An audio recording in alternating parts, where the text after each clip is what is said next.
unstated reality that is precisely profound because it's not stated.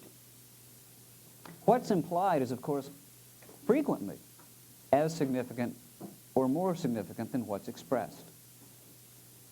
So think of a little vignette or image that could happen in any home this week. Could happen in ours, for instance. Dad's sitting in a chair, one of the girls piles into the chair and wants you to go over a paragraph on a theme she's writing and proof it. Explicitly, you misspelled there, T-H-I-E-R instead of T-H-E-I-R, right? And explicitly, there's a couple other corrections of grammar and so forth, and the concluding sentence doesn't conclude the paragraph very well. But that's not all that's going on, is it? It's a father and a daughter, and there's no expression of family love, but that's what's really going on. A family, right, is going through life together, and the child, before putting it before the great unwashed hordes of teachers, right, runs it by the dad first for correction and that kind of thing. All the realities of what make life life in many ways are not expressed, but they're implied. What's expressed is we're critiquing the paragraph and writing it better. Well, so also some of the things that the Bible doesn't say but implies are very, very significant. And the reign of God is implicit all over the place and only expressed in some. And so when we first raised, and I did it some years ago, the puzzling question in Psalm 73, why after lamenting the prosperity of the wicked and saying that I was like a beast before thee when I reasoned thus, what does it mean? What's the causal connection when he says, then I went into the house of God and saw their end. But I went into the house of God and then I saw their end. What, was there a crystal ball in the house of God? Some woman named Shana, the fortune teller, in the temple?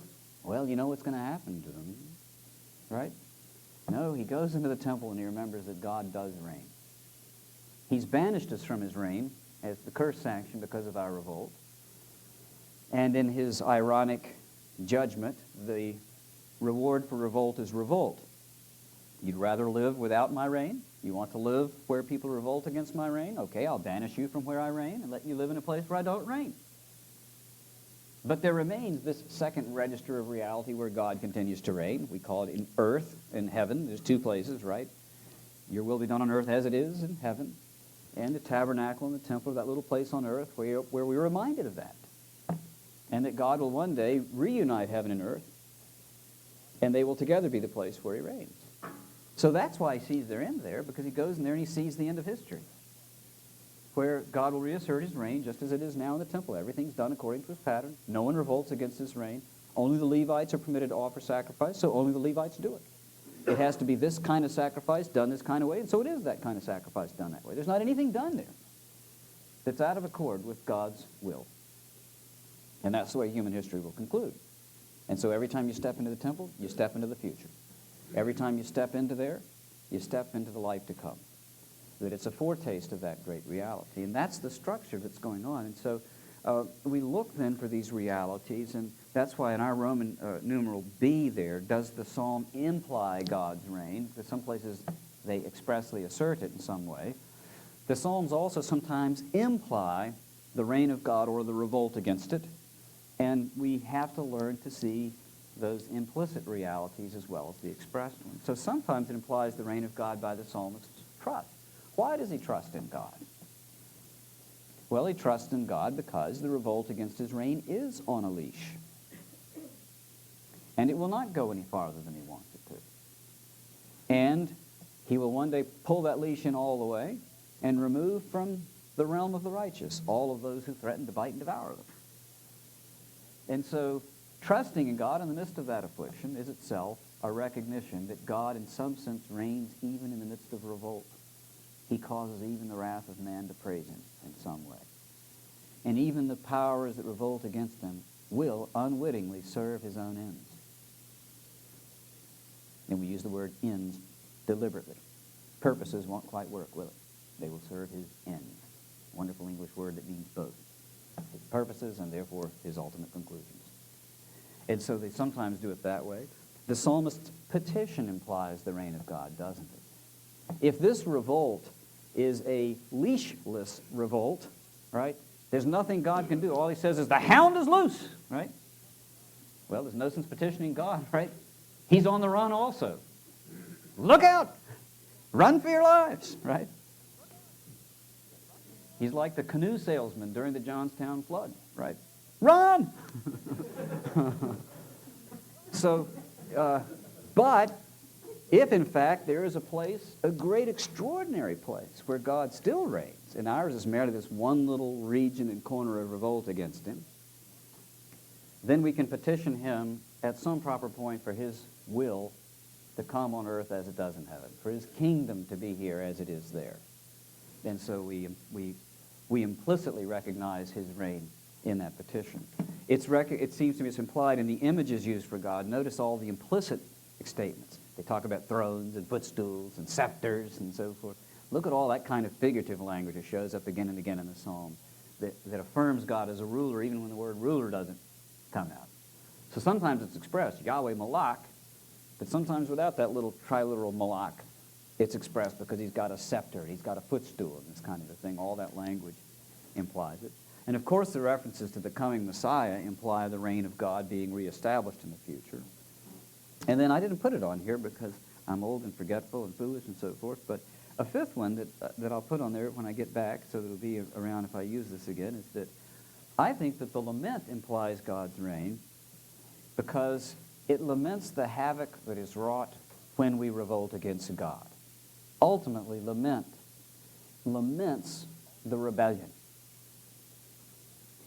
If we had, suppose, a newspaper of underground verse in Havana today, and those who lament that Castro's revolution has not brought the golden era, right?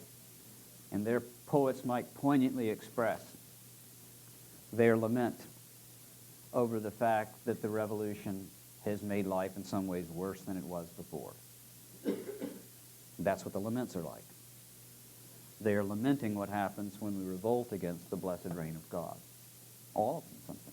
They imply the reign of God because they speak of the tragedy of its absence. And so all through the Psalms, in addition to the expressed kinds of statements about the reign of God, there are these implicit statements that once you start looking for them, they're everywhere. And so you do one of those exercises, which I can do with the students. I say, all right, quickly, 15 minutes, pop quiz. Oh, no. Yep, sorry, pop quiz, 15 minutes. Look at Psalm so-and-so and write down all of the express or implied references to God's reign or our revolt against it. Go! Now, if they start, and before long they start seeing them. And then I say, all right, don't send them in. No, I'm not going to grade them. I'm just going to give everyone an A on this assignment. Oh, wow, that's great. Why'd you do that? Because, contrary to all expectation and assumption, the purpose of education is education. And you just learned something, right? So I'm not giving you an A, I'm giving me an A. And a break from grading the papers, because I'm just going to give everyone an A. Because I think once I made you do that assignment once, now you won't be able to not do it everywhere else. You'll be looking for signs of the reign of God every time you open the Psalms. So I've achieved my purpose. I'm content. I don't have to grade the sorry things. I'm content again, right? You're happy, right? So as long as we don't tell the dean, everyone's happy. But by all means, let's keep him out of the loop, as is our custom. So it's the notion of the administrators think they run the place. And we, academicians, are like women down south. By deferring to them and acting like they run the place, we actually run the whole society, right? Whatever you want, dear. Which means if you want anything other than a hot dog the rest of your life, you better not do that, right? And so Southern women have recognized that to run the entire culture, all they have to do is to feed the male ego, to make him think that he's making the decisions.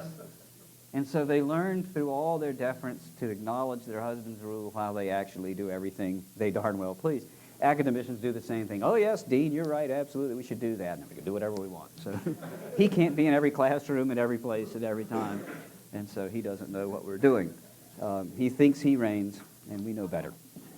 Well, So that's one of the big, of course, the biggest of the theological questions is this issue of the reign of God. But then another somewhat more subtle and difficult question that has to be raised to make sense of them is this. I have it as my Roman numeral C. How would an Israelite have understood the psalm in corporate worship? There's sort of a two-stage interpretive thing that takes place in any Old Testament text and the Psalms. One is, how did this function for Israel at her state in the progress of redemption? And then a second, how does it function for us? So we first try to put ourselves back in their shoes or their sandals or whatever they wore at the time, and we ask ourselves what to do with it. You'll note the options there are if it's individual or if it's corporate. Some of the Psalms are, in their language, individual, and some of them are corporate. Some of them are I, some of them are we. And so we raise this question to help focus our attention. If it's individual, and this is where Mays is so helpful, can the psalm be read in a way that is Christological, not just autobiographical? Is it not just the autobiographical statement of that particular psalmist?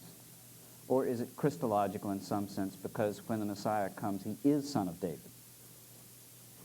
And so, do we see it pre-telling us something about Christ when we learn something about the Davidic king and his songs? And so, when we do that, to focus the question more clearly, we may raise the question, does it say something about Christ's incarnation? The psalmist suffers in part because he's an Israelite, doesn't he? If you think of the establishing of the covenant, and they renew it later, Deuteronomy records this, and when they renew it, 6 tribes exactly stand on Mount Gerizim, and 6 on Mount Ebal. And the 6 on Gerizim shout the blessings of the covenant across the valley to the other, and the 6 on Mount Ebal shout the curses across the valley back. And the condition in each case, if you obey my statutes and ordinances and so forth, or if you disobey, right? Blessed will you be in your going out, cursed will you be in your going out. Blessed will you be in your going in, cursed will you be in your going in. Blessed will be the fruit of your womb, cursed will be the fruit of your womb. Blessed the fruit of your cattle, cursed will be the fruit of your cattle. Back and forth, back and forth.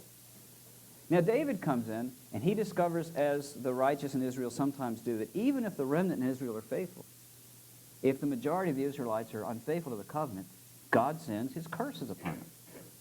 And sometimes what's lamented, right, for David is not that he sinned, 51 does, but sometimes what he laments is the curses that come upon the Israelites because of their infidelity. Well, when a greater deliverer comes, does he come in as Mr. Clean, dodging the curse of Genesis 3? Or does not his incarnation, necessary to identify with us, demand that he also suffer? In his case, the curse not so much of Sinai, but the additional curse of the Adamic administration. David sometimes in his lamenting is lamenting his identity with a rebellious people. And Christ, when he incarnates, experiences also the consequences of a rebellious people. It's part of his office. David can't deliver Israel by living thousands of miles away and sending in commands, can he? Nope. He stands up, looks across at Goliath and says, give me your best shot, big fella, right? That's what he has to do.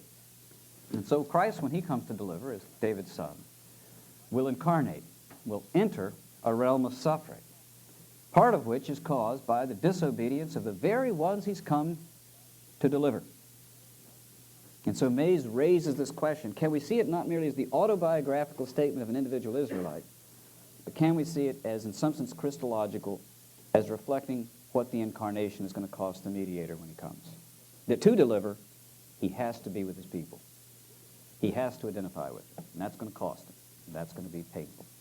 And so that's what he suggests, and that's why I mentioned last night that I think that when Hebrews refers to him offering up his prayers with loud cries and tears and being heard for his godly fear, it may be a reference to laments.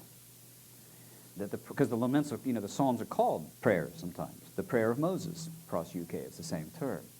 And so possibly what he's offering up in the days of his flesh are Davidic laments with loud cries and tears, as he, no less than David, to deliver God's people, will suffer with them and suffer for them. It's the consequence of his office. And if we can learn to engage that way, some of these individual psalms, then we read not as the autobiography of Joe Israel, but the autobiography of David, whose son will function analogously to David.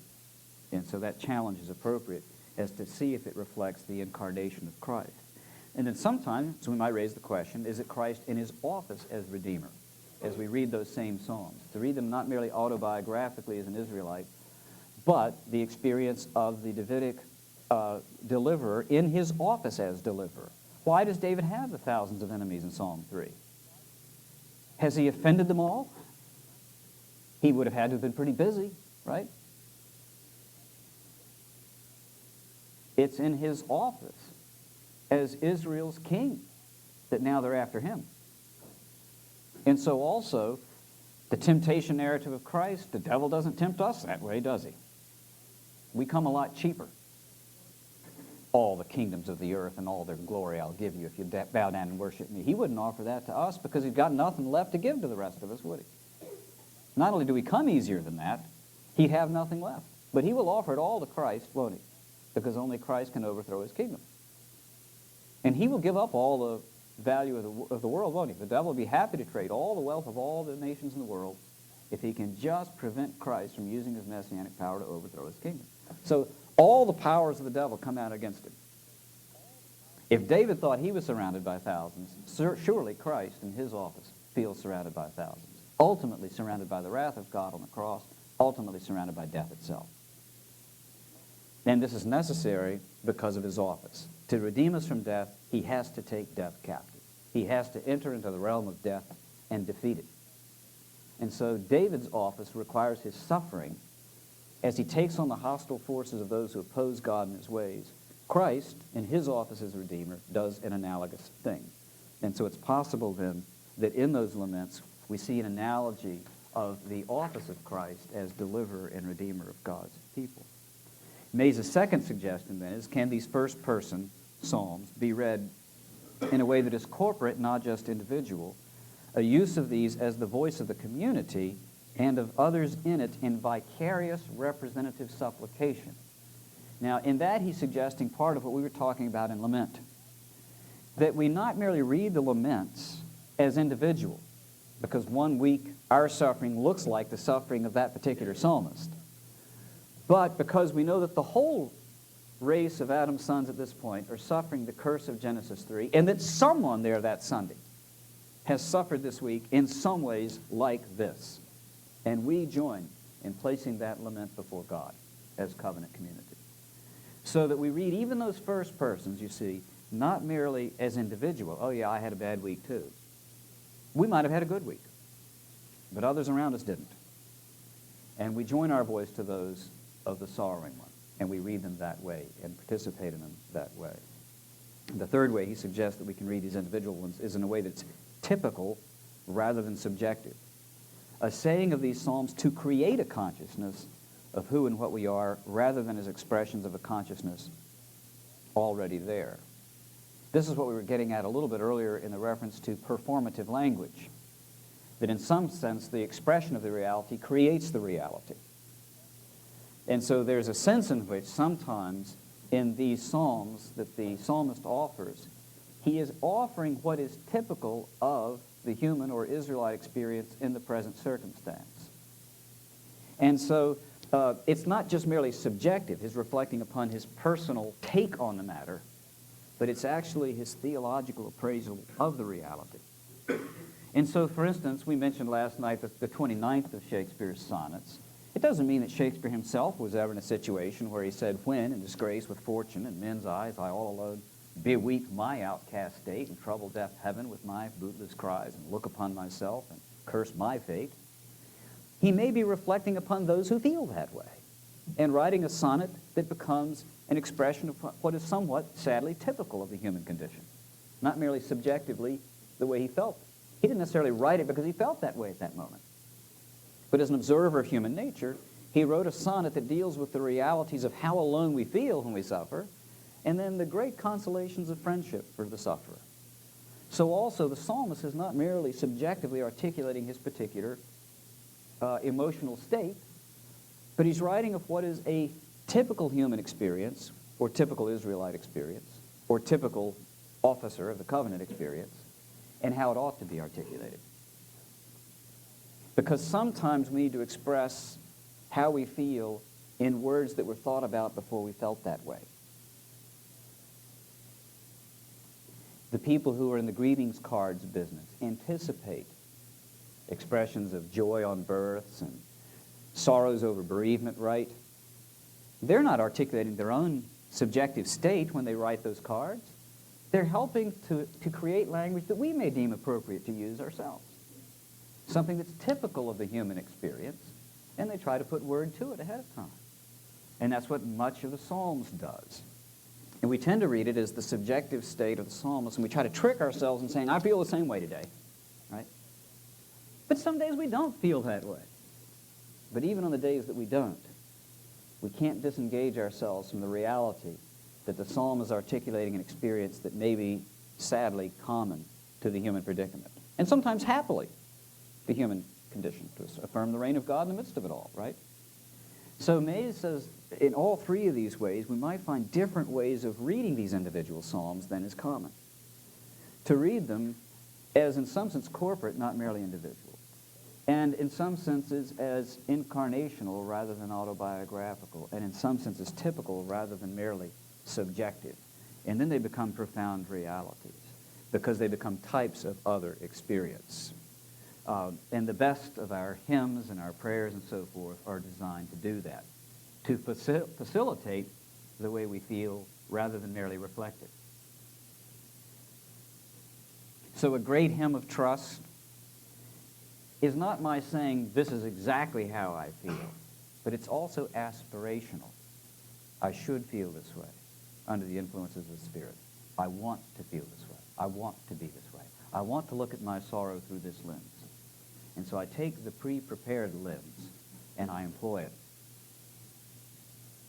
And therefore the great psalmists and the great hymn writers not merely articulate how they are feeling, but they look at life with its typical sorrows and joys in the light of what they believe about God, and they frame artistically for us a way of articulating how we view that same experience as it occurs to others and as it occurs to us, right? And so that explains much, doesn't it, of the hymns that have influenced you and the psalms that have influenced you, and you realize in some circumstances that someone actually did provide a perfect way of your understanding your own experience. Uncannily so, you might think, right? As though they gave me the very words I would myself have uttered had I had a poet's capacity. Because that's what they were doing. They were looking at the typical experience of the human in the present circumstances and articulating that, not merely their own subjective experience. And that's their great value for us. That's why so many people will take a psalm of trust and well-known song of trust and use it in a situation that hundreds of others have used it in and still feel that it's perfect to their own, won't they? And that's what they were trying to achieve. And we realize that, and we say, well, that's the goal of our hymn writers too, then, is to be able to frame stuff. So we don't really have to go back and say, what caused David to feel this way? But what causes humans, right, to have these experiences and feel this way? And what's a right way of articulating that within the arena of faith? And that's what we do. So I was mentioning earlier one of our great evensong hymns, Abide With Me. And of course, like the poets do, the biblical hymnists also sometimes use the image of the movement from season or the movement from day to night as an image for the human progress in a mortal era, moving across the seasons of life to death and so forth. And so Abide With Me has that double play to it. It's technically an even hymn. Abide with me, fast falls the eventide. But we also always sort of sing it on a second level too and recognize that the God who's walked through life with us, we're praying that he will also walk through the next stage with us, right? The eventide falls of life as well as this particular day. So we don't merely sing it on Sunday evenings, right?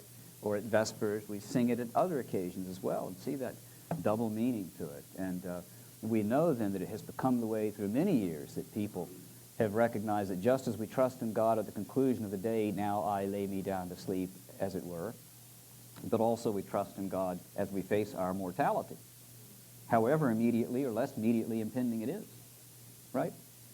And so it's not merely the particular experience of that psalmist or that hymn writer, but a typical experience of the human condition that someone has given wonderful expression to, so it becomes an aid and a facilitator of how others regard that experience properly. So in our case, it was one of the hymns that I sang to my daughter in the hospital. It's what we took to the hospital when we were dealing with her leukemia there. We took a Bible and a hymnal. About all we had time to grab, and a toothbrush. And as my wife showered in the mornings, I had a little time with Mary, and I would sing some hymns, and then we'd grab her IV pole here, and tuck her in my arm. We'd walk up the hall, and I'd wave her a hand at the kids in the other rooms and that kind of a thing, and so forth, our morning walk. But I always enjoyed the hymns. And some of them were just harder to get through. And Abide With Me was okay until I got to the verse that said, Hold thou thy cross before my closing eyes. Shine through the gloom and point me to the skies. Heaven's morning breaks, and earth's vain shadows flee. In life, in death, O Lord, abide with me. Took me 4 or 5 tries to get through that verse that day. And sometimes takes me some afterwards. Still does sometimes. It was mentioned that I hate it when I go to preach somewhere that the fear that I have that before the sermon, the hymn will be Abide With Me. I'm not sure I could recover. Sometimes I'm fine. Sometimes I'm not. But think of what wonderful artistic expression that hymn writer put to the experience of grief. That if we're older, we sing it in our own voice about our own life. In life and death abide with me. And if not, as parents, in loco parentis, we stand holding our child and sing it for our child and with our child and to our child. And you know, at that moment, I couldn't have come up with anything that good. I was in no particular condition, especially since I'm not an imaginative and creative person. On the best of my days, I can't do that kind of thing. But I can be profoundly aided by someone else doing it ahead of time, imagining the typical experience of mortality in a Christian way of articulating it, so that others take that, and like a raft already inflated, you sit in it and you rest in it. When you couldn't inflate the raft yourself while also staying above the waves. Someone else gives you that. And so Mays, I think, is right in suggesting that we read them that way, not as autobiographical. What was David's experience, and think we've exhausted its meaning. But what was typical in his experience of either other leaders in the church or other humans facing certain trials and so forth, that then becomes something that tells us about the human condition viewed through the eyes of faith. And it becomes a profoundly richer way then of doing so, and it becomes great in motivating our hymnists today as they write their own. If the psalm, on the other hand, is not individual but corporate, it's just a matter of asking in what ways is the corporate community day like and unlike Israel's day. And as we'll see in a minute, they're both analogies and disanalogies.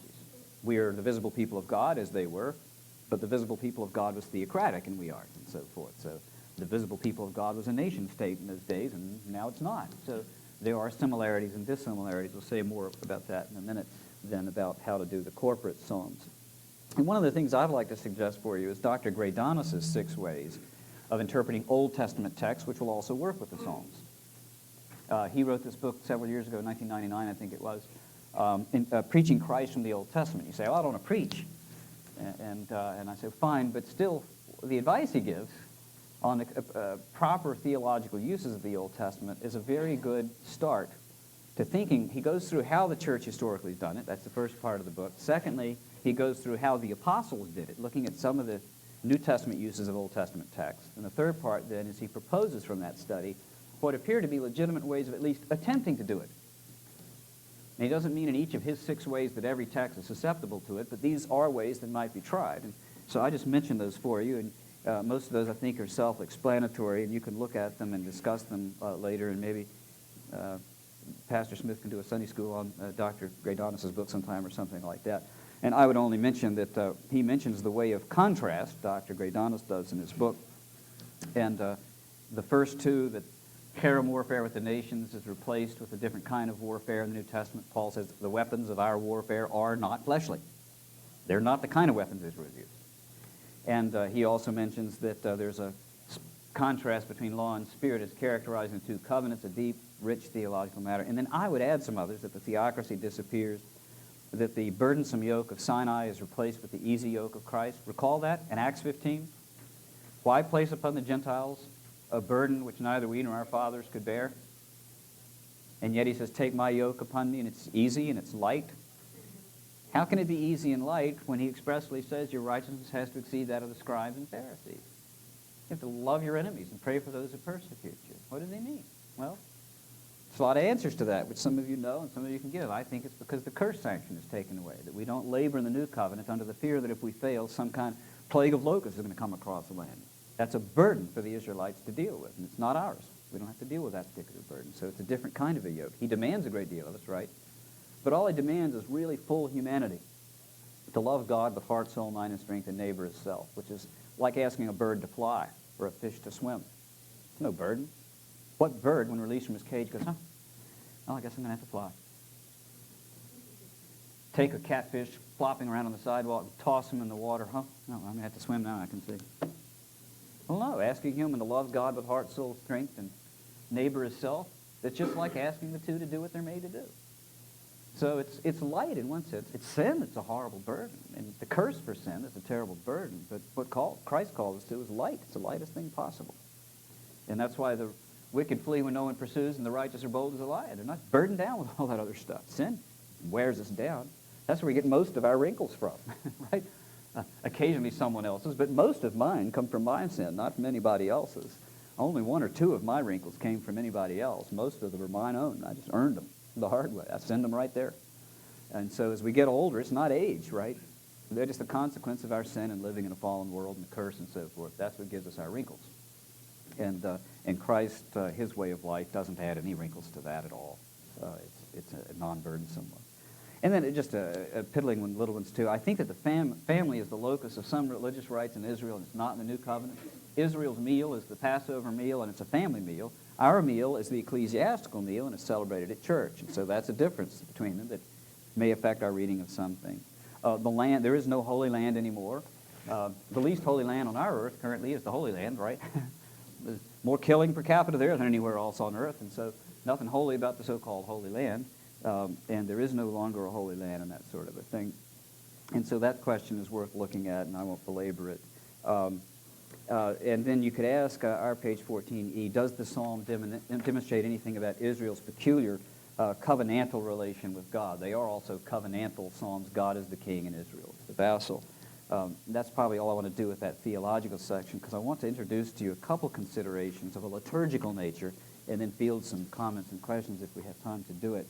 How does a racing through, looking at the historical, theological, and literary aspects of the Psalms influence our reflection about liturgy with a small l and hymnody?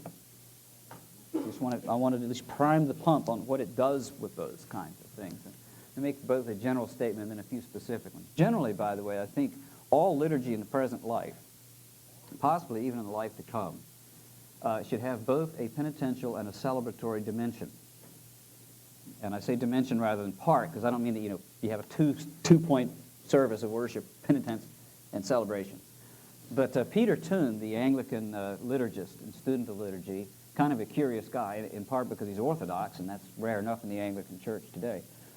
Peter Toon writes here and there on liturgical issues, and he has argued that in a well-ordered liturgy, and he goes back to the ancient liturgy of the Church all the way to the present, there is both a penitential aspect where we recognize our sin and misery, if we can steal a phrase from the Heidelberg Catechism, our sin and misery, a penitential aspect of the service that deals with that and acknowledges it, and a celebratory aspect as we recognize what God has already done and will one day do.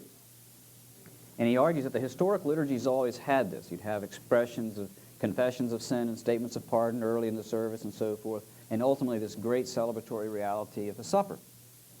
And then Toon observes this. Liberal churches tend to want to have the celebratory without the penitential. Conservative churches want to have the penitential without the celebratory. That man should get a conference fee for that sentence. It's one of the profoundest things a person could say. That the more liberal traditions want to move to the celebratory without the penitential. And the more conservative traditions want to deal with the penitential without the celebratory. So the liturgical, some of the higher liturgical, more liberal churches want to have the supper and so forth, but they don't want to fence the table and have anyone not come, and they don't want to have a prayer of confession. Oh, that's just so, I don't know, it's so morose. And then the conservative churches sometimes, I can't say any more specifically than that, because I might step on the toes of very good friends who hear the tapes. But certain aspects of the conservative church, for instance, don't have the celebratory aspects very often, and when they do, they try to prevent you from celebrating, right? I've known some preachers whose every sermon, whatever the text or title, is effectively this: I know you think you're a Christian, but you aren't. You can only imagine how they invite you to the Lord's Supper, right? Now, I know that it appears on first blush, that God's made his peace with sinners through what his Son has done. I know it appears that he's even willing to sit at table like a spurned monarch inviting you back in a great ambassadorial feast. I know it appears that he considers you his children, whom he nourishes. And I know that it appears that his Son's death has actually accomplished your atonement. But don't be fooled. Don't be fooled. The wicked impenitent he will destroy forever. Now, that's barely a caricature of what I've sometimes experienced. It is a bit of a caricature. But it's only a bit. Because if Dr. Toon is right, sometimes the conservative church can only deal with the penitential. And you know what? That's false humility and false meekness. Because what it suggests is this. Gordon's a sinner. Sounds meek, sounds humble. Gordon will find his own way out of this mess. The truth of the matter is, Gordon is a sinner, and God has found a way out of this mess. And the true way to acknowledge our sin is that while it's too great for us to do anything about, it is not too great for God to do anything about.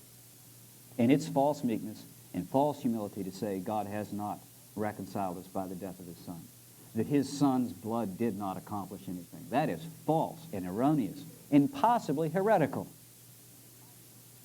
But if we're in a tradition that doesn't know how to put the two together, right, we're happy with the penitential, but it's not truly penitential, is it?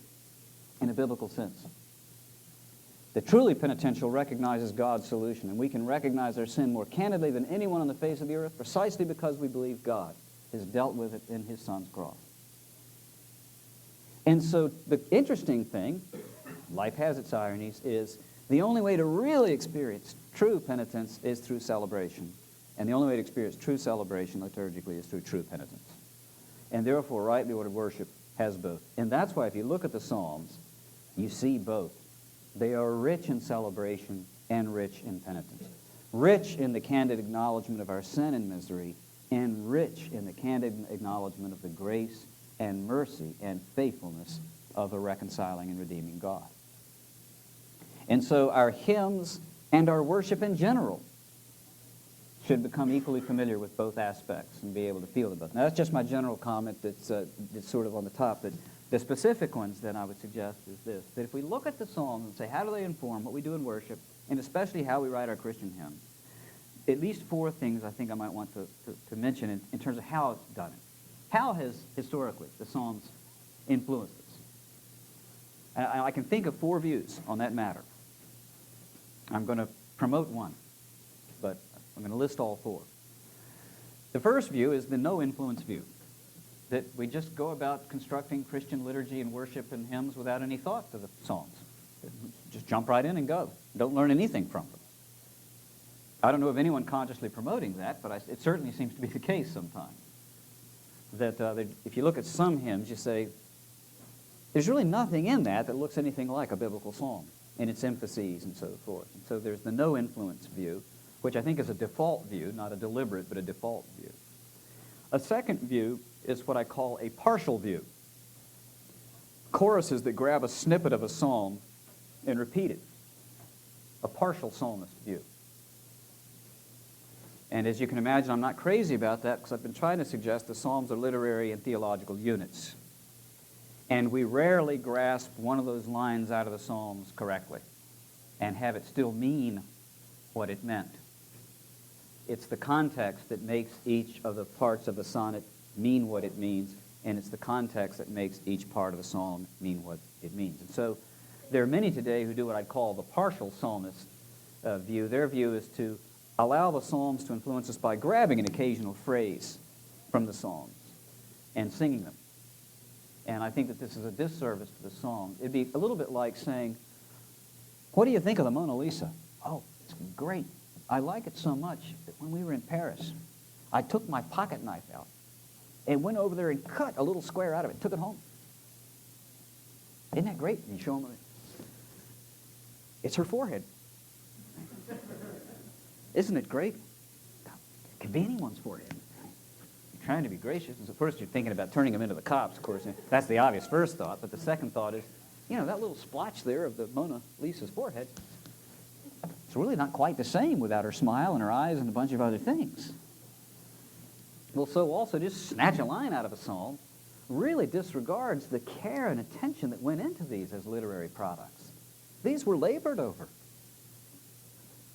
And I think it's the full psalmist rather than the partial psalmist that's the better. Now, a third view is very close. I call this the exclusive partial psalmist view, which most of you call the exclusive psalmist view, because there are those who say that they sing exclusively psalms. My experience is they almost exclusively sing parts of psalms.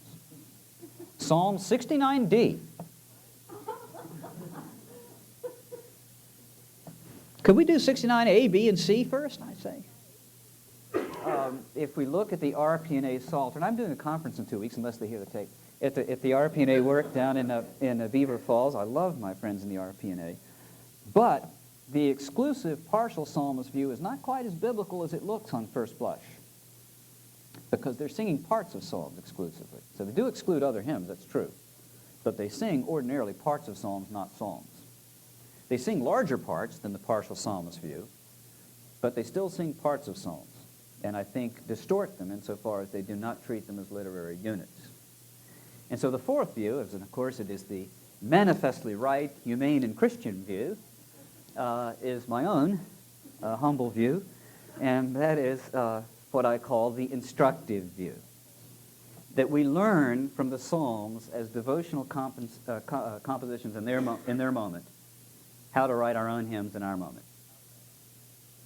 That we learn from them. We are instructed by what they did in their way, in their moment, by informing our artists to do the same in our own. And then, of course, I have to mention a few specifics. I'll just mention A through D on that if you'd like to, in no particular order.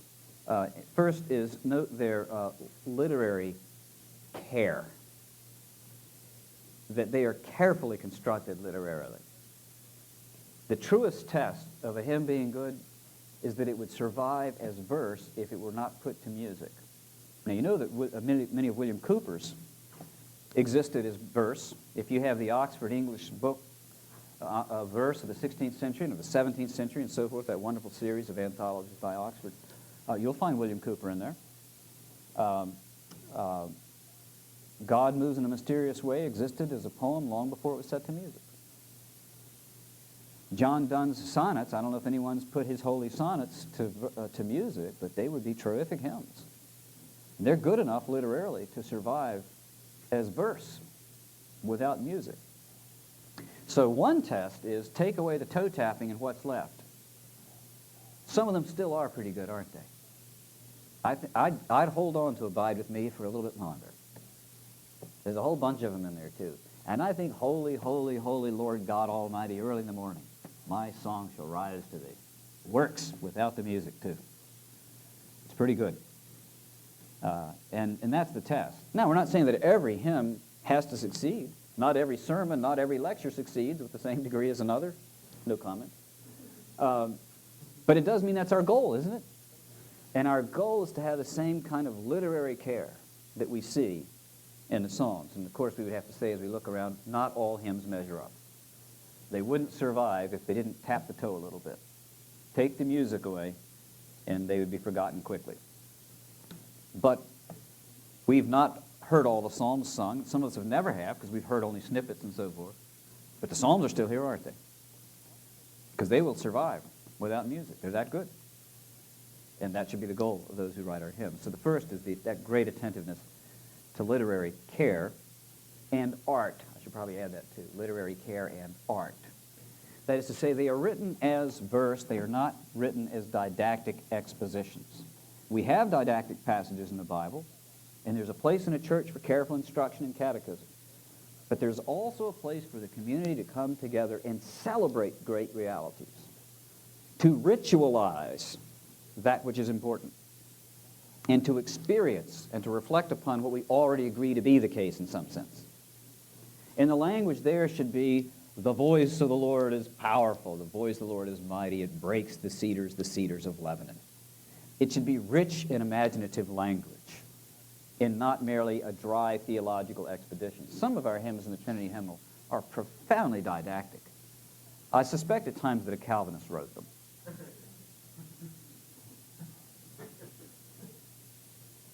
And at times I think, oh, let's get Paul Gerhardt, our Lutheran buddy, in here and let him teach us how to write hymns. That man can write a hymn. He can really write a hymn. And we do on occasion. We can do it every now and then. Cooper is a good old Calvinist. He writes good stuff. But think of this wonderful hymn. Let us love and sing and wonder. Let us praise the Savior's name. He has hushed the law's loud thunder. He has quenched Mount Sinai's flame. Listen how figurative the whole thing, the law's loud thunder. He's quenched Mount Sinai. When he's washed us with his blood, he's brought us nigh to God. That's a great hymn because it's in the language of verse. It's imaginative and belongs to the voice of celebration and corporate gathering where we ritualize by such artistic embellishment what we're doing.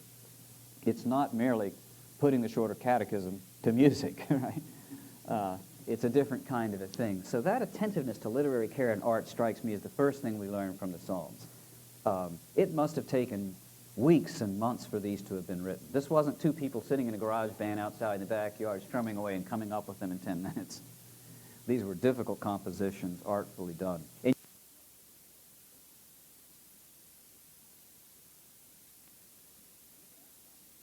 English at times because assonance and alliteration and other kinds of small plays on words and stuff that we can't accomplish in English are there in the Hebrew at times. Really quite remarkable for what they accomplish. A second thing I think that they're instructive in is their literary and theological integrity. Now, I warned you that I was going to say that again and again, that they are unities. And I've done it again. Yes, I have. I'm sorry, I'm repeating that one, hoping that in some sense it will sink in, or at least aggravate you. But they were literary and theological units. They had beginnings, they had middles, and they had ends. And our hymns should have a beginning and a middle and an end. We shouldn't easily be able to say, let's sing verses 1 and 5 this time. Because something should be missing if we take out 2, 3, and 4. If it's well written, it does not easily submit to that kind of revision. If you look at the dates of the composition of hymns in the hymnal, and you look at some of the ancient medieval ones, for instance, the Latin ones that were originally translated to German and later English, quite often the first verse is a general hymn of praise, the second is a hymn of praise to God the Father, the third is to the Son, the fourth to the Holy Spirit, and the fifth Trinitarian conclusion. Well now, which part of the Godhead are we going to vote out this Sunday, right? I had to chuckle once. I was in a church that had one of those wonderfully Trinitarian hymns, and 2 verses were missing. I thought, well, no, we're no longer Trinitarian then. We've only got one part of the Godhead. The whole thing was missing now.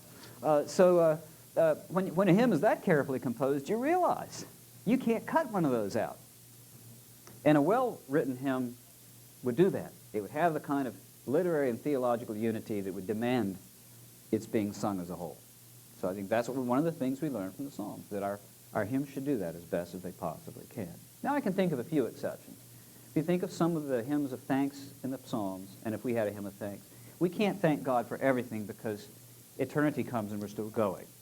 So we do have to be selective in our hymns of thanks. And presumably a person could write an 8-verse Christian hymn of thanks where maybe we thank God for deacons and elders and ministers and Sunday school teachers and sacraments and the word preached and so forth. And possibly we could omit 1 or 2 of those verses because we can't thank God for everything every time. But still the goal would be that at least that has the integrity that all of these are items for which thanks is proper, even if we chose to cut one out on a given Sunday. A third thing I think that we might learn in the instructive view is a strong corporate interest. We've noticed that the Psalms, many of them are corporate, plainly the plural realities, and many of the so-called individual ones are effectively corporate because of what we have to do to make sense of them. When David laments that Absalom's driving him out of Jerusalem, right, the Israelites participate in that corporately because as goes David, so goes Israel. If Absalom defeats David, he defeats us.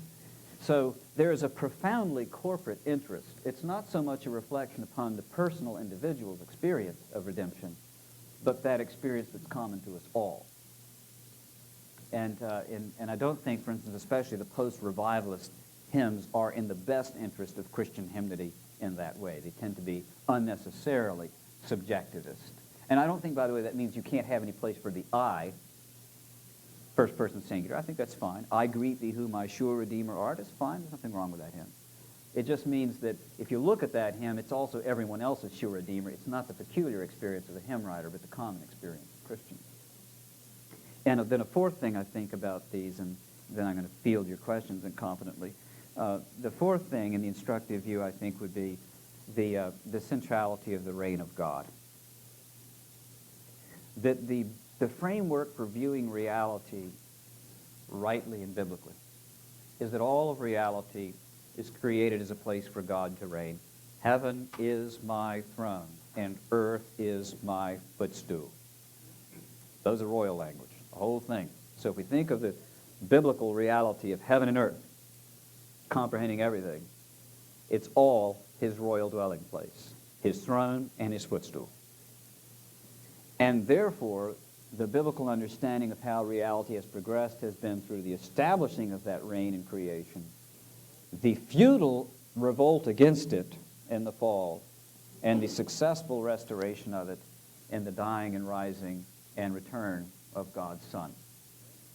So that the reign of God, the revolt against the reign of God, and the restoration of that reign is basically Bible language. If you want to bleed Bible, you have to bleed that way. The reign of God, revolt of reign of God, restoration of reign of God has to start flowing out of our veins. That's the language of the Bible and the language of the Psalms. It ought to be the language of Christian hymnody. That Christian hymnody should recognize that all of our woe and misery comes from revolting against the reign of God. That we would say with the well-writing Christian hymnist, it is well for us, he ruleth. That is exactly the right sentiment, and it should characterize Christian hymnody. And our laments and our Christian hymns then should lament what happens when we revolt against his reign. And we should celebrate how wonderful it is that Christ has and is in the process of restoring the reign of God over us. That becomes then, I think, the kind of thematic realities that's there. Now, you can break all those down. You know, if you had a 12-month conference, you could do more than you could in a couple days, I suppose. But I think that the instructive approach says we need to write hymns as the psalmists wrote them. They didn't stop at some point and say, well, he said all that can be said. At every moment in their experience, they kept writing psalm after psalm after psalm. When the greatest thing happens with the dying and rising of God's Son, we must write about that. We must celebrate it. We must not refuse to do so.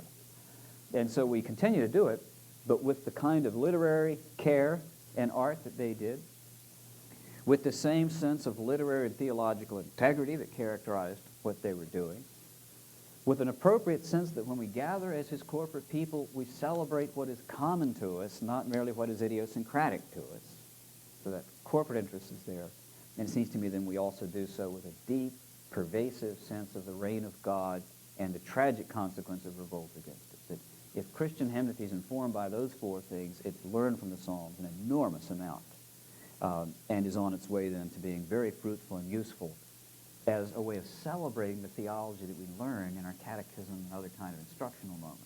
But then when we worship, we come and do it with greater art, the kind of art that helps us to gaze and stare at what we ordinarily only glimpse at, so that the phrases of a hymn that we haven't even attempted to memorize continue to inform the Christian consciousness because their artfulness makes them memorable, and we find their phrases and clauses going through our minds at appropriate occasions where we need the help of those phrases. So that's what I want to throw out, as it were, for your consideration, and then field your questions, if I may. And they could back up to comments on historical and literary questions if you want. We've concluded more with theological and liturgical questions, and all I can do is sort of introduce here the tip of the iceberg of what we would do if we had more time. But I'll attempt, if I can, to field a few questions. Hmm?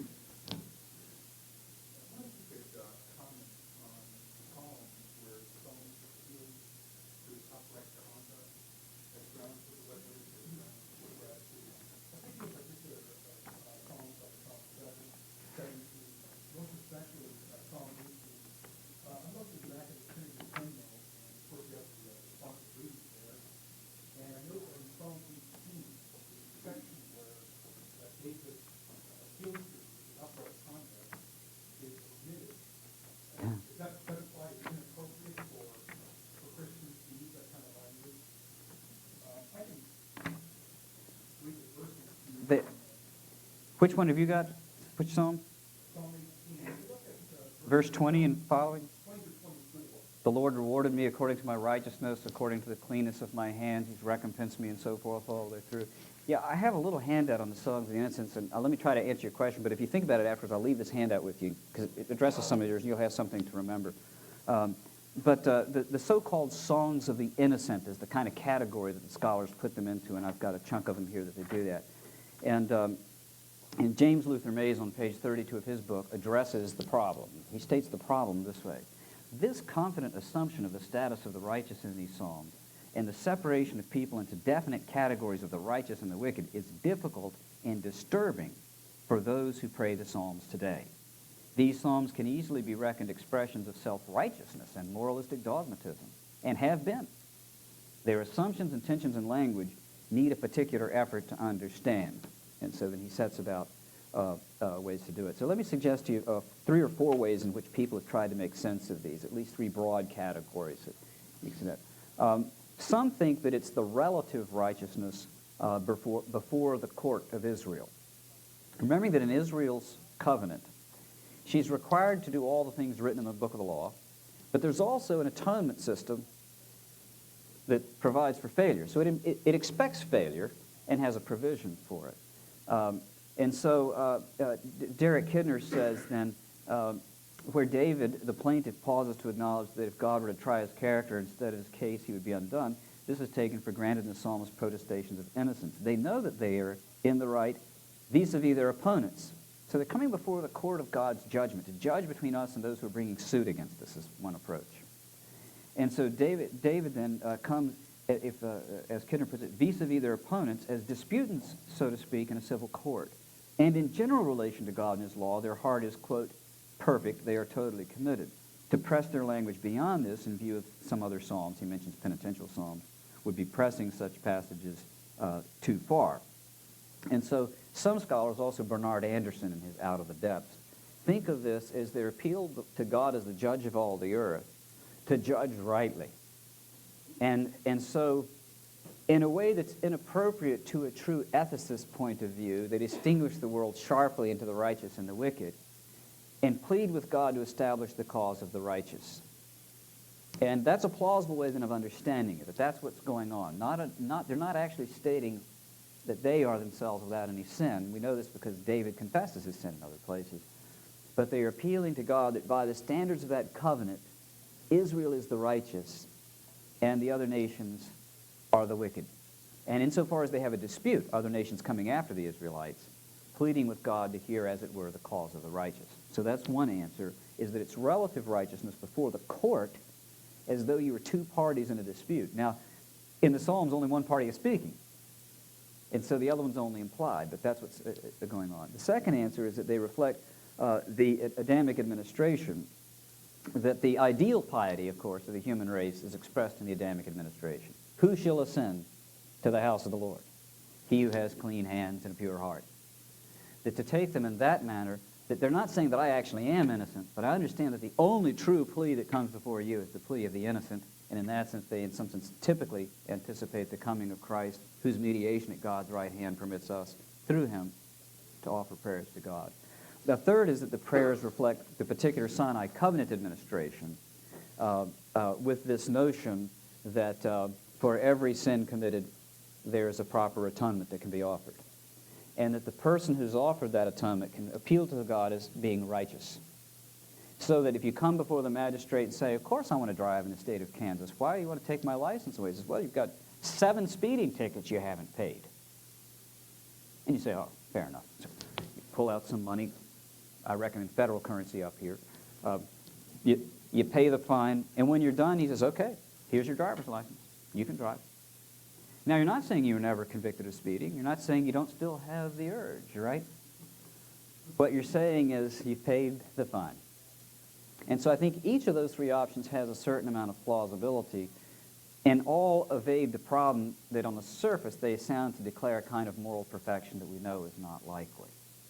And so I think there's something to be said for each of those, and maybe each is valid in certain psalms. Maybe all 3 of them have validity depending upon the psalm in question. Because there is, you can see that there's plausibility theologically to each as a way of avoiding that particular problem. But I'll put this aside because it has some references to it, and if you think about it, ask me for it, and I'll even set it here in case I forget, and you can come get that. Mm-hmm. Yeah. Mm-hmm.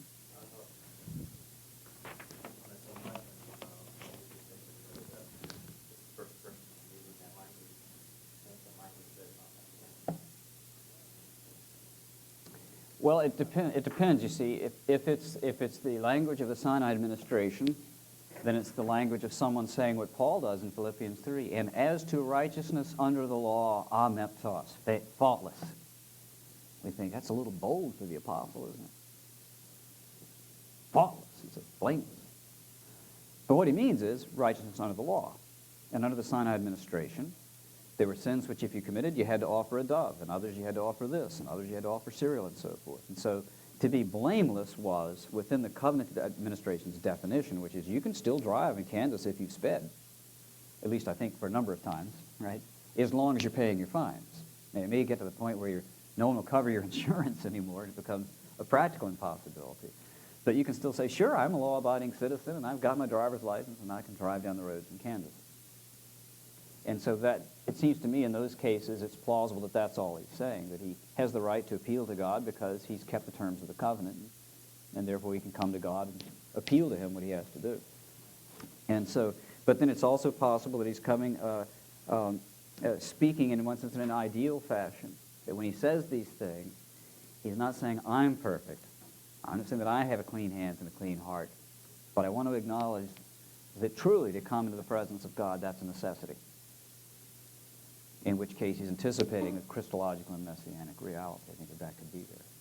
So I think you have to look at them one by one and sort of throw out from the outset the most implausible theory, which is the person actually is morally perfected. That I think we can throw out. Would it ever be appropriate then for a new covenant believer to break the kind of law? Logically, we're all saying to God makes provisions for sin. We confess those sins, we repent. In that sense, I suppose you mentioned the language that you're a believer. Yeah, I think so. I think if we're aware of what we're doing and self-conscious about it, if we say within the terms of our covenant, this is appropriate for me to do. Isn't this what happens when we commune at the Lord's Supper? We don't say we're sinless, right?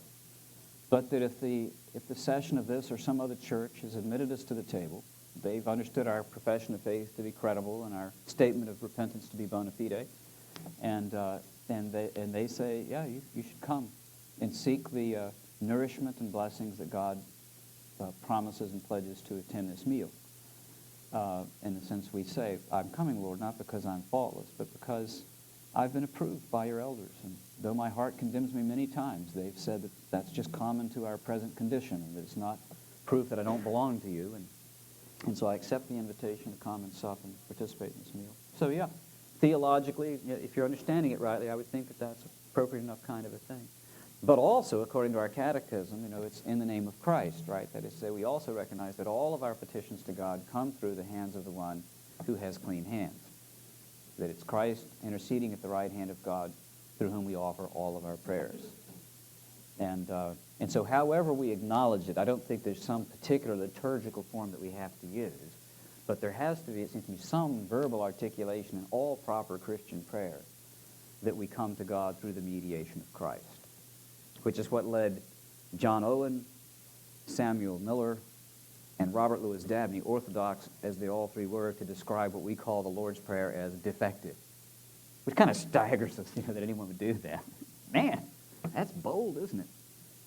But what they meant was not defective in every way and just horribly done. What they meant was, because it was given to Christ's apostles before he had offered his mediation, he couldn't yet add what he later did in the upper room, henceforth you've asked nothing in my name, afterwards you will.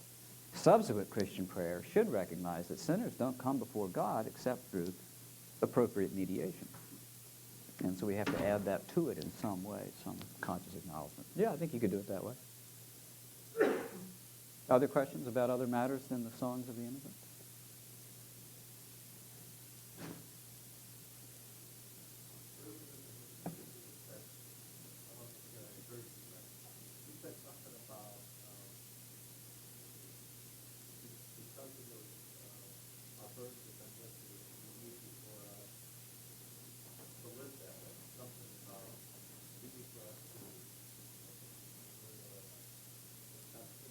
Yeah, that Christ's yoke is easy, not burdensome. Yeah, it's in a qualified sense, of course, but his point is when he says, "Come to me, all you who are weary and heavy laden or burdened, and I will give you rest. And take my yoke and learn from me, for my yoke is easy and my burden is light." We have to ponder over that. What makes it easy and what makes it light? And since the word yoke is often used as a figure of speech for the Sinai covenant, I suspect that's what he's meaning. He's already giving kind of a figurative expression that he will create a new covenant with us. Then I think we're forced to ask, in what ways is it light? The two that I can think of offhand, at least, are, one is that the new covenant does not have the threat of penal curse sanction that characterizes Deuteronomy. So we don't fear that if the church here in Kansas City is not as fervent as it ought to be, that the Dust Bowl days will start again. So I think the sanctions shouted from Mount Ebal are a horrible burden for the Israelites. They're a horrible burden for sinners to carry, is that threat. And I don't think that they're upon us. But I think the second way that his yoke is easy is that all he really calls us to do is what we were created to be. And it's easy in the sense that at the end of the day, there's nothing more liberating for a human than to love God with heart, soul, mind, and strength, and neighbor itself. So in other words, in one sense, it's much lighter to do that than to sin. Right. Right. And so he's inviting the bird to come out of the cage and fly. The bird may not be out yet, but he's inviting the bird to come out of the cage and fly. And so I think that part of what makes his burden light is because it's natural to our created purpose. And therefore, in one sense, even though we may say, look at that salmon, look at all the energy he's swimming going upstream to spawn. But that salmon's got a grin from one ear to the other, doesn't he? Because there's nothing he'd rather do than swim like that. Fish got to swim, birds got to fly, right? So in one sense, it's no burden at all.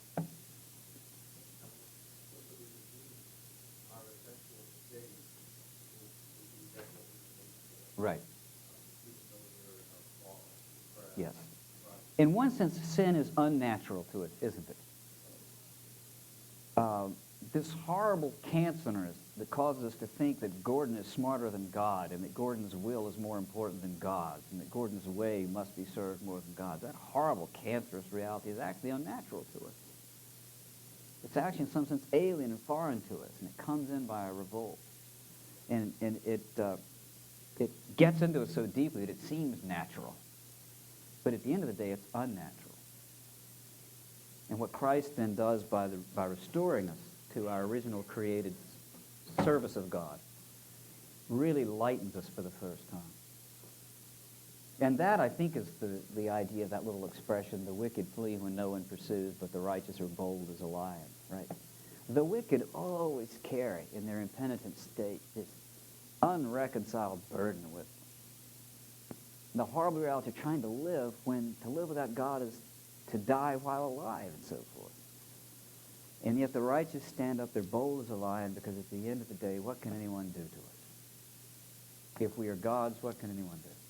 We belong to God through the work of Christ. And let the IRS take the farm, right? And let SARS take our breath away, whatever. It doesn't really threaten us because we have been redeemed, and we belong to God, and we're His. And so we're bold as a lion in one sense. So I think it's something like that. By the way, it's one of those great ironies. Pastor Smith and I were talking about irony and how richly the Bible is ironic. And it's ironic in judgment and ironic in grace, and it's just profound with its irony. And I think that this burdensome yoke and this light yoke, my yoke is easy. The yoke isn't easy. It takes an ox to carry it. I mean, the very expression is this big, huge thing. And what a remarkable irony to say, my yoke is easy and my burden is light. How do you get a light burden? What kind of oxymoron is that? This is jumbo shrimp, military intelligence, Carter administration, English cuisine, all rolled into one crazy thing. How does all of that, become in there? Well, it's just one of those great ironic oxymorons. Last night, you said you would have a word about the interpretatory psalm.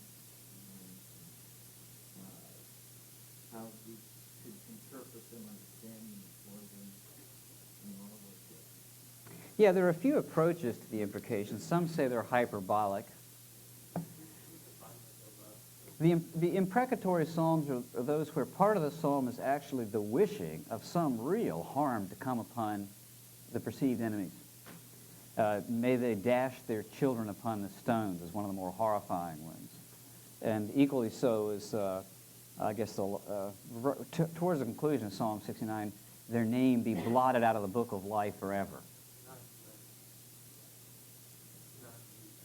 Yes, yes, yeah. And so these imprecations, the question is, what do we do with them? And there are several approaches, kind of like with the songs of the innocent, there are several approaches. There are several approaches. Some say that they are hyperbole or exaggeration, that what they are is the person doesn't really mean dash their babies on the stones. It doesn't really mean that their name be blotted out of the book of life forever and so forth.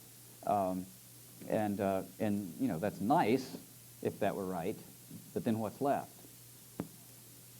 Okay, maybe not their baby, but their cat be dashed against a stone. And their name be blotted out of the book of life for 26 years, and then after 26 years of purgatory, they get a relief or something like that. I'm not sure they make a whole lot of sense. Yes, yeah, there are those kind of things that occur. And then a second approach is that the progress of revelation goes from the primitive to the more advanced, and what we have here is the primitive state of Hebrew piety that's later replaced by a higher standard, which is, by the way, C.S. Lewis's view, that things get better. They did the best they could. And that's the problem from my understanding of the progress of revelation, because my understanding of the progress of the revelation is from the partial to the less partial, from the more incomplete to the more complete. It's not from error to truth. And so I don't believe the progress of revelation is that the Hebrew understanding of God is wrong and erroneous, but that it's partial, that they don't know as much as we do when God incarnates in his Son. So my tendency is not to find that a satisfactory explanation either. And so I'm happier with what Dr. Klein does with them. And Dr. Smick, by the way, who was his colleague, who passed away about 10 or 15 years ago, and in the Festschrift for Dr. Klein, Dr. Smick had been working on the Psalms, and Elmer's article deals with imprecation there.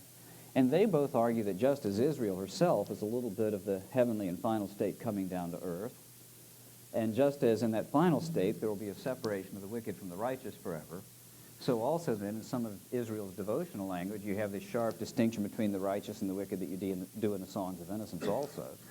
And ultimately, as we step into that eschatological state, of course, we want the wicked to be cut off forever. We don't want them to continue to harass the righteous. And insofar as Israel on earth has capital punishment for the blasphemer, right, because there will be no blasphemers in heaven, capital punishment for idolatry, because no one will commit idolatrous acts in heaven. Also, she may speak about those categories in that kind of language of final judgment, separation of the wicked and the righteous, so that it becomes analogous to the songs of the saints in Revelation, right, where they see the smoke of their fire go up forever, and what do they say? Oh, bummer. Hallelujah, for the Lord reigns. So in the Revelation, when they see the wicked and their suffering in the final state, they may properly rejoice that God has vindicated the righteous and removed the wicked forever. And so I think that's, to me, a more satisfactory way of reading them. It's proper to Israel's theocratic representation of the final kingdom of God and the complete separation of the righteous and wicked, and therefore not really appropriate to our condition where that's no longer the case, where the common grace covenant is the reality today, and where we pray for those who persecute us. And I don't think it means we pray imprecations.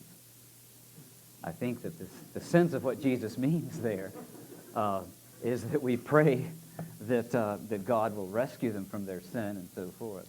And therefore, it was just this summer that we were singing one evening at church Psalm 69D, and that takes the imprecation even out of the context. The rest seems to be Christological. It's actually the language of the judgment of Christ at the end of time, who will slay the enemy with the word of his mouth. I think that's actually what it is. And he has every right to do it, and we hope he will. But I thought, it was just chilling. I mean, I managed to abstain because I'm happy with abstaining from worship stuff that I don't figure out and don't understand or disagree with. But here are my daughters, one on each side, singing, and may their names be blotted out of your book forever. And I thought, well, we may as well just put little yarmulkes on them. that it just didn't strike me as a very Christian sentiment that I wanted my daughters singing. I wanted them to pray for their unchristian friends, that they will find the same grace that we found. That's what I want. Well, unless you doll it up with a lot of caveats and wherefores and insofar as and so forth. Yeah, I don't think you could do it as we did it, which was just cold. And now let's sing Psalm 69D. Also, this particular one, we didn't have time to speak about it, but we mentioned the lyrics that ought to survive on their own, and even without the music. But still, the music ought to be apt to the lyrics, shouldn't it? And this one was kind of a nice, peppy sort of a thing. And may their name be blotted out, blotted out, blotted out. And I thought that it just didn't match the sentiment. It struck me as being just a bad blend of text and tune, as it were. So I thought it was entirely too robust and peppy for the sentiment expressed, and I thought it would have to be more dirge-like, if at all. But I wouldn't have been able to just toss it out there without explanation and comment. My daughters, by the way, have gotten kind of used to the fact that Dad dodges in and out of worship. They're not at all surprised. Their mother still seems, I think, embarrassed. You can tell that she wishes that I'd behave and just go along with things. And I don't make faces or anything, or jump up and down and throw my hat down.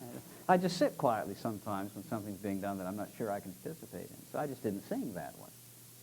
And my daughter told me, that's just Dad. He'll jump in on 2 or 3 psalms in a given service and jump out on a couple others and that sort of thing. He's curious. Yeah. They figure if he wears a tie like this, nothing else is really odd. So they get used to it. But yeah, I had to jump out of that one, and I don't think you can sing it without an enormous introduction to what you're doing. Maybe a sermon on Christ in the final judgment, and his, with the sword of his mouth, slaying the wicked and so forth. And then you go back, and in the context, it does seem to be the messenger of the covenant who's singing this and so forth, with his special responsibility to execute justice, and seeing it then as an anticipation of what Christ will one day do. And yet, out of proper respect for him and his peculiar office as judge, to leave it to him to articulate such sentiment and not take it upon ourselves. That's one of my additional problems, by the way, with exclusive partial psalmists, is without an enormous amount of explanation, I think many psalms would be misconstrued by the average person taking them at face value. Based on what you're saying about exclusive partial comedy, it sounds like you like the idea of Isaac Watts in the future, where you take the basic format of comedy, you filter it through the philosophy and categories. So you have Isaac Watts' version of Psalm 72, right at the beginning. Jesus Shall reign wherever the sun. You think that's really correct? Yeah, it's interesting that you mention that, because I think in my first or second class in Psalms at the college, I showed the students the website where they could download all of Watts's hymns, and suggested to them that theologically, if you compare each of those to its actual, responsible English translation, you can see the implied hermeneutic that he's employing. That he's basically repacking, from a Christian point of view, into these psalms what's retainable. The theocentric focus, the corporate rather than the individual and so forth, the careful literary art, the theological and literary integrity and so forth. You see that while preserving those aspects that can continue, he packs them with distinctively Christian form. And I think in 69, by the way, he does manifestly make it the language of Christ, speaking the word of judgment to his enemies. So, yeah, I think they're wonderful. And you can find some of the older hymn books. I think it was 1845 is the first one I found approved by the Presbyterian General Assembly that says that it's a book of Psalms and so forth, but the first 150 are all Watts's. And then when you go beyond that later, you get some of the older versions of metrical Psalms and so forth that were not his. But they don't say that they're Watts's. You have to go find a place to realize that that's what they were doing. So they didn't, they originally objected. Everyone objected to Mr. Watts's stuff, and then eventually they came around and saw there to be a good deal to them. So, but of course, I think you can also go beyond that, can't you? You can just start from scratch and compose Christian hymns that have these qualities we earlier mentioned. But I do think Isaac Watts is the best place to start if you're trying to figure out a responsible way of looking at the Psalms, particular Psalms, Christianly. And that doesn't mean, when I say the first place to look, I don't mean the last place, and he wouldn't want him to be the last place. He didn't mean that he'd done the final and definitive work. He meant he'd done the starting work. And he hoped others would follow his example and do similar kinds of stuff. But yeah, I think that they are, in large measure, very good, as long as we take them as the initial place and still refine them and feel free and at liberty, maybe to do an even better job on some than he did. But they are manifestly an attempt to be expressly Christian. Was there a hand over here, or was that Bob just scratching his head?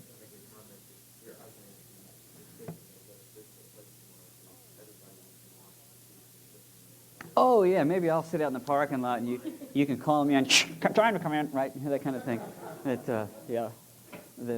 Yeah, my daughters could, have little signs they pick up. He's out. He's in. The doctor is out. The doctor is in. They could do that maybe for that sort of a thing. Well, sounds like what you're saying on this side of the cross of the resurrection, then our laments aren't the same as this one. They're not identical, no. Yeah.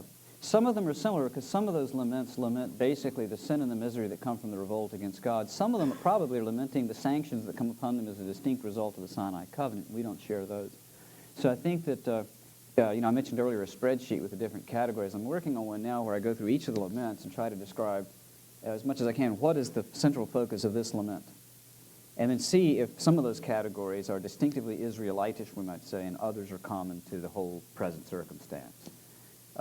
And eventually then we might find that there are some that we would say, we'd never have a lament analogous to that particular one. But we do have laments analogous to this particular one, that sort of a thing. So if I had a good, smart student wanting to do a directed studies course, I would have them do that for me and write a one-paragraph explanation on each of those 78 laments or so, why they think the fundamental matter being lamented is this, which is also a Christian reality, or this which was not also a Christian reality. And then I put my name on it and publish it. Make the big money, right? There's a lot of money out there in Christian interpretation of lament. New York bestseller, you can be sure of that. Others? Well, the only other reading thing I've done this year that I should mention in this setting is that I did also happily read McCullough's biography of Harry Truman. And so I also commend that to you, especially since you live close enough to go over and visit the library from time to time. My only other literary achievement, thought you ought to know it.